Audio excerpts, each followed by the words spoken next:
بسم اللہ الرحمن الرحیم۔ خواتین و حضرات، میں ہوں رابعہ عثمان اور آپ سب کو السلام علیکم۔ رات کا وقت تھا، آسمان پر بے شمار ستارے چمک رہے تھے۔ ایک سنسان پہاڑی گاؤں میں ایک بزرگ عالم دین سید کاظم اپنے شاگردوں کو قرآن و حدیث سے کائنات کے بھید بتا رہے تھے۔ ان میں سے ایک شاگرد نے پوچھا، استاد، قرآن میں ذکر ہے کہ جنات آسمان کی خبر سننے کی کوشش کرتے ہیں اور ان پر شعلے پھینکے جاتے ہیں۔ کیا خلا میں واقعی ایسے راستے ہیں جہاں سے وہ ہماری دنیا میں آتے ہیں؟ سید کاظم نے مسکرا کر اپنی سفید داڑھی کو سہلایا اور کہنے لگے، بیٹا، یہ راز عام نہیں، لیکن تمہیں ایک قصہ سناتا ہوں جو میں نے اپنے استاد سے سنا تھا اور انہوں نے اپنے شیخ سے۔ زمانہ قدیم میں جب حضرت آدم علیہ السلام کو زمین پر بھیجا گیا، اس وقت آسمان اور زمین کے کچھ نورانی دروازے تھے۔ ان دروازوں کو باب السماوات کہا جاتا تھا۔ ان کے ذریعے فرشتے زمین پر آتے اور احکام الہی لے جاتے، لیکن یہ دروازے سب کے لیے کھلے نہ تھے۔ جنات چونکہ آگ سے پیدا کیے گئے، ان میں یہ طاقت تھی کہ وہ روشنی کی رفتار سے بھی تیز حرکت کر سکتے تھے اور ان راستوں سے گزر کر آسمانی خبریں چرانے کی کوشش کرتے۔ قرآن پاک میں سورہ جن اور سورہ صفات میں ذکر ہے کہ جنات آسمان کے قریب جا کر فرشتوں کی گفتگو سننے کی کوشش کرتے، مگر پھر ان پہ شہاب ثاقب پھینکے جاتے۔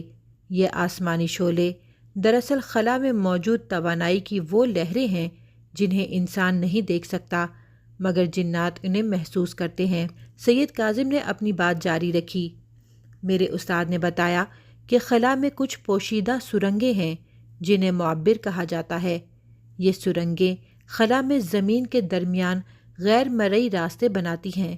ان راستوں کے دونوں سروں پر طاقتور پہرے دار فرشتے کھڑے ہیں۔ نیک جنات اجازت لے کر آتے ہیں، لیکن شریر جنات چوری چھپے اترنے کی کوشش کرتے ہیں۔ یہ سرنگیں روشنی کے بگولے کی مانند ہیں۔ جو جنات ان میں داخل ہوتے ہیں وہ لمحوں میں زمین کے مختلف حصوں تک پہنچ سکتے ہیں، کبھی ویران جنگلوں میں، کبھی سنسان جزیروں میں، یا کبھی کسی پرانی عمارت میں۔ جنات کا زمین پر اترنا ایک طرح کی خطرناک بازی ہے۔ جو جن کامیابی سے خلا کے راستے عبور کر لیتے ہیں وہ اپنی قوم میں بہادر مانے جاتے ہیں، لیکن اگر وہ فرشتوں کے ہاتھ لگ جائیں تو ان پر فوراً آسمانی شعلے برستے ہیں اور وہ جل کر خاک ہو جاتے ہیں۔ سید کاظم نے کہا، بیٹا، ایک اور بات یاد رکھو۔ بعض بزرگوں نے فرمایا کہ جب جنات خلا سے اتر کر زمین پر آتے ہیں، اگر انہیں کسی گھر میں اہل بیت کا ذکر سنائی دے یا قرآن پاک کی تلاوت کی آواز آئے تو وہ اس گھر کے قریب نہیں آتے۔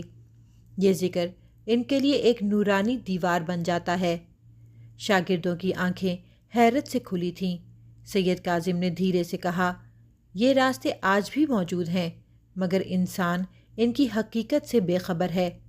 سائنسدان انہیں کشش ثقل کی لہریں یا بلیک ہولز کہتے ہیں، مگر اہل معرفت جانتے ہیں کہ یہ وہی پرانے باب السماوات ہیں۔ جب قیامت قریب آئے گی تو یہ دروازے دوبارہ کھل جائیں گے اور جنات کی آمد و رفت میں خوفناک اضافہ ہوگا۔ یہ کہہ کر سید کاظم نے آسمان کی طرف اشارہ کیا، جہاں ایک ٹوٹتا ہوا تارا خلا کی تاریکی میں غائب ہو رہا تھا۔ دیکھا، شاید کوئی جن آسمانی شعلے کا شکار ہو گیا۔ ناظرین، اسی امید کے ساتھ اجازت دیں کہ آپ کو ہماری ویڈیو پسند آئی ہوگی۔